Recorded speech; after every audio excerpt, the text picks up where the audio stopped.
आज हम BA part third का फर्स्ट पेपर एशिया का भूगोल पढ़ेंगे, जिसमें आज हमारा पहला चैप्टर है एशिया की भौगोलिक संरचना। तो एशिया के बारे में पढ़ने से पहले हम देखते हैं कि पूरी पृथ्वी है, उस पर 7 महाद्वीप और 5 महासागर स्थित हैं। कौन कौन से महाद्वीप स्थित हैं पूरी पृथ्वी पर? उत्तरी अमेरिका, दक्षिणी America, Europe, Africa, Asia, Australia और अंटार्कटिका। ये 5 महाद्वीप जो हैं ये जो 7 महाद्वीप हैं ये पूरी पृथ्वी पर स्थित हैं। इनमें एशिया महाद्वीप जो है वो विश्व का सबसे बड़ा महाद्वीप है, एशिया महाद्वीप। अब इसका इंट्रोडक्शन हम देखते हैं कि एशिया महाद्वीप संसार का सबसे बड़ा महाद्वीप है, जिसे विश्व के आदि मानव का जन्म स्थल भी कहा जाता है। मतलब कि विश्व में जो सबसे पहले जिस मानव का जन्म हुआ था वो एशिया महाद्वीप में ही जन्म हुआ था। वर्तमान में विश्व का कुल क्षेत्रफल है 14,89,80,000 वर्ग किलोमीटर, जिसमें से एशिया महाद्वीप का क्षेत्रफल 4,40,30,200 वर्ग किलोमीटर है। अर्थात संपूर्ण विश्व के कुल क्षेत्रफल का 30% भाग इस महाद्वीप में स्थित है। कि अगर पूरी पृथ्वी का, जैसे ये पृथ्वी है, पृथ्वी का 100% भाग माना जाए तो 100% में से 100% जो स्थलीय भाग है उसमें से 30% जो स्थलीय भाग है वो कहाँ स्थित है? एशिया महाद्वीप में स्थित है। एशिया और यूरोप दोनों महाद्वीप मिलकर विश्व के सबसे बड़े स्थलखंड यूरेशिया का निर्माण करते हैं। कि एशिया महाद्वीप और यूरोप, ये पूरा जो भाग है, ये दोनों महाद्वीप आपस में मिलकर जो विश्व का सबसे बड़ा स्थलखंड, जिसे हम क्या नाम देते हैं? यूरेशिया। तो ये यूरेशिया का निर्माण करते हैं। आगे देखते हैं कि एशिया महाद्वीप विश्व की प्राचीनतम सभ्यताओं का जन्म स्थल भी माना जाता है। कि यहाँ विश्व में जितनी भी प्राचीन सभ्यताएं पनपी हैं वो सबसे ज़्यादा कहाँ पर पनपी हैं? एशिया महाद्वीप में। यहाँ ईसा से लगभग 5,000 वर्ष पूर्व मेसोपोटामिया में ही मानव सभ्यता का सर्वप्रथम विकास हुआ था। मेसोपोटामिया की सभ्यता, जो दजला फरात नदियाँ हैं जो कहाँ बहती हैं? ईरान देश में जो दजला फरात, यहाँ पर जो दजला फरात नदियाँ बहती हैं, इन नदियों की नदी घाटी में जो सभ्यता पनपी थी उसको बोलते थे मेसोपोटामिया की सभ्यता। इस सभ्यता में जो था मानव विकास जो था, या मानव का जन्म, मानव सभ्यता का जो विकास हुआ था वो सर्वप्रथम माना जाता था। तो प्रोफेसर कॉर्निस के अनुसार जब यूरोप महाद्वीप के निवासी असभ्य थे तब एशिया के निवासी विकास की अवस्था में थे। मतलब जो प्रोफेसर कॉर्निस हैं वो क्या कहते हैं कि जब यूरोप महाद्वीप के जो निवासी हैं उनको सभ्यता के बारे में पता भी नहीं था, तब एशिया महाद्वीप के जो निवासी थे वहाँ पर सभ्यता का विकास हो चुका था और वो निरंतर आगे प्रगति करते हुए जा रहे थे।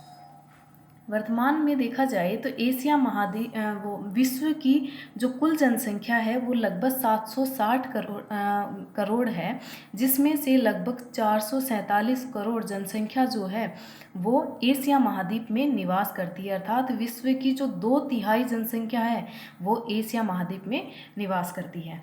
अब हम देखते हैं एशिया महाद्वीप की भौगोलिक स्थिति या ज्योग्राफिकल सिचुएशन कि पृथ्वी जो है, पृथ्वी पर जो एशिया महाद्वीप है उसकी ज्योग्राफिकल कंडीशन, ज्योग्राफिकल सिचुएशन कौन सी है, कि कौन से अक्षांशों में, देशांतरों में स्थित है।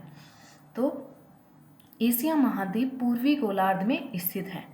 तो कहाँ पर, कौन से गोलार्ध में स्थित है? पूर्वी गोलार्ध में। उत्तरी और पूर्वी गोलार्ध में स्थित है।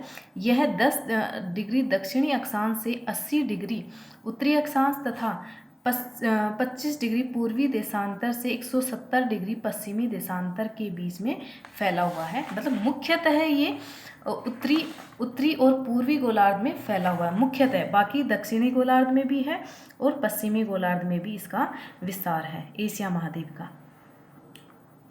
यह हमारी पृथ्वी है। पृथ्वी को हम 4 गोलार्धों में बांटते हैं। ये है उत्तरी गोलार्ध, उत्तरी गोलार्ध, ये वाला ऊपर वाला जो हिस्सा है ये उत्तरी गोलार्ध, और ये नीचे वाला जो हिस्सा है इसे बोलेंगे दक्षिणी गोलार्ध। ये जो इधर वाला हिस्सा है इसको बोलते हैं पूर्वी गोलार्ध, और इसको बोलते हैं पश्चिमी गोलार्ध। तो पृथ्वी का जो विस्तार, एशिया महाद्वीप का विस्तार है वो 10 डिग्री दक्षिणी अक्षांश से प्रारंभ होता हुआ 80 डिग्री उत्तरी अक्षांश तक यहाँ से प्रारंभ है, और 20 डिग्री 25 डिग्री पूर्वी देशांतर से 170 डिग्री पश्चिमी देशांतर तक इसका विस्तार है। एशिया महाद्वीप उत्तर से दक्षिण तक लगभग 8,580 किलोमीटर तथा पूर्व से पश्चिम तक लगभग 7,720 किलोमीटर लंबाई में फैला हुआ है। ये हम मानचित्र में देखते हैं एशिया महाद्वीप की भौगोलिक स्थिति। तो ये 10 डिग्री ये दक्षिणी अक्षांश से प्रारंभ होता हुआ 80 डिग्री उत्तरी अक्षांश तक है, और 25 डिग्री पूर्वी देशांतर से 170 डिग्री पश्चिमी देशांतर तक इसका विस्तार है।